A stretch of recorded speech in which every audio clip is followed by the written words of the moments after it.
Are you looking for a deep dive on this year's crop of rookie QBs? Do you want to get ahead of your league mates understanding which quarterbacks to target in this year's rookie drafts? Stick around as we dive into the strengths, weaknesses, and the fantasy outlooks of the big six quarterbacks of this year's draft class. Michael Penix, another older player, another player that's older than Trey Lance, might I mention again, out of Washington, obviously a phenomenal last couple of years with those three phenomenal receivers and a great offensive line. 6'3", 213 pounds.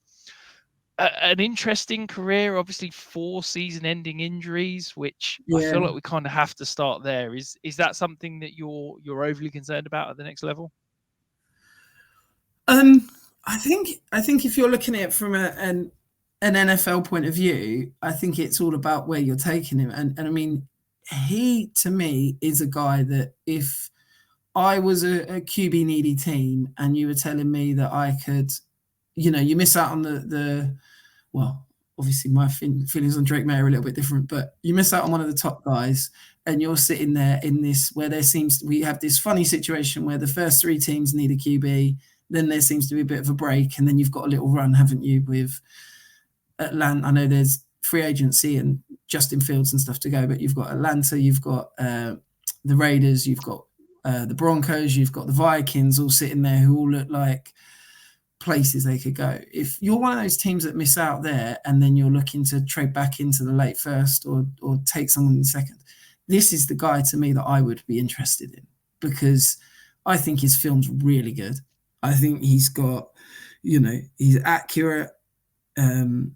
I think he was accurate to the point where he seemed to be able to pick out. He wasn't just hitting guys, but he was hitting guys in stride. He was hitting them, keeping them away from not only leading them into space, but also able, I thought of a few times I saw him sort of almost doing the thing where Tom Brady was elite at making sure that he was keeping guys out of harm's way. So I thought that was really impressive.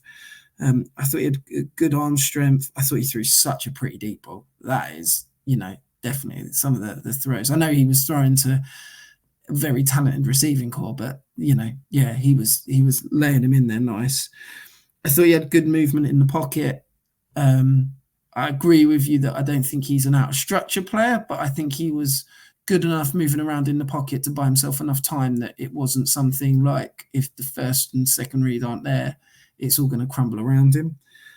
I thought his mechanics were solid. I thought he stepped into his throws. One little concern for me was when he did tend to miss, he tended to miss high, which is always a little bit worrying in the NFL. That doesn't tend to lead to good places. And the injuries are obviously a worry, but I think again it's where you're taking him. And for me, I think he'd be someone that I'd be, if put it this way, in Superflex, I've got a few picks in one of our leagues, haven't I, at the end of the first round in the 16-teamer. He's someone that I'm kind of hoping is lingering there because I think in a good spot he could be a really good pro. So yeah. I'm a Penix fan. Yeah, I really like Penix. I think I prefer him more for the NFL than for fantasy, shall we say. I think, the processing ability, the accuracy, the ability to layer throws, as I've got here on the screen, you see it time and time again. I think he's the kind of person that if he ends in a good scheme, if he has a good landing spot where there is talent around him, where he's got an inventive play caller, he could be phenomenal.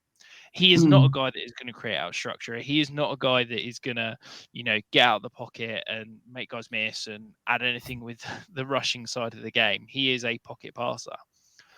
But I'm excited about what he could be. The other thing, I really like left-handed quarterbacks. I think that it sounds the only person that's ever said that, Rich. Yeah, look, I've tried to do the deep dive on it, but the data isn't there. Okay, but I have this theory, and I think it's been backed up by how many dropped interceptions Tua has had. A left-handed quarterback, the ball spins the other way. As someone that played with a left-handed quarterback, it is so much harder to catch if you're not used to catching from a left-handed quarterback.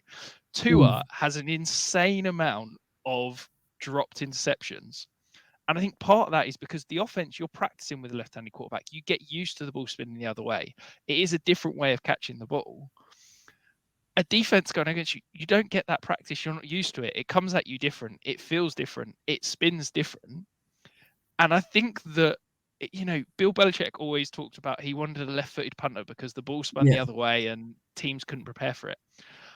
I kind of quite like, as long as I'm not losing anything, I quite like the fact he's left-handed, because I think it's a hidden, underrated asset that defenses aren't ready for the ball spinning the other way. But maybe I'm getting too far into the weeds there. But yeah, I really like Penix. I like that as a theory, and like I said, I really like Penix.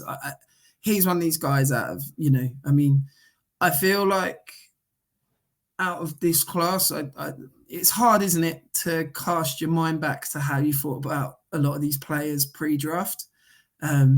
Because it's easy to look back on 2020 and be like, oh yeah, I liked all those guys. I thought they were all going to be. I don't think we did we? And I struggle. I feel like with 2021, and it didn't turn out that way. It felt like there was more confidence that some of these, it feels like some obvious warts for me in all these guys, and it's waiting to see how much of a problem they all prove to be. But I think Penix for me is my favorite of these guys that I would take a punt on, because I think he's the one. I agree with what you're saying, where there's not going to be the rush in there. So, he might never be the elite, he might never be the guy that's going to churn out top 5, top 7 sort of fantasy seasons year on year. But in that part where he's probably going to get drafted means that you're probably looking at him at the end of round 1.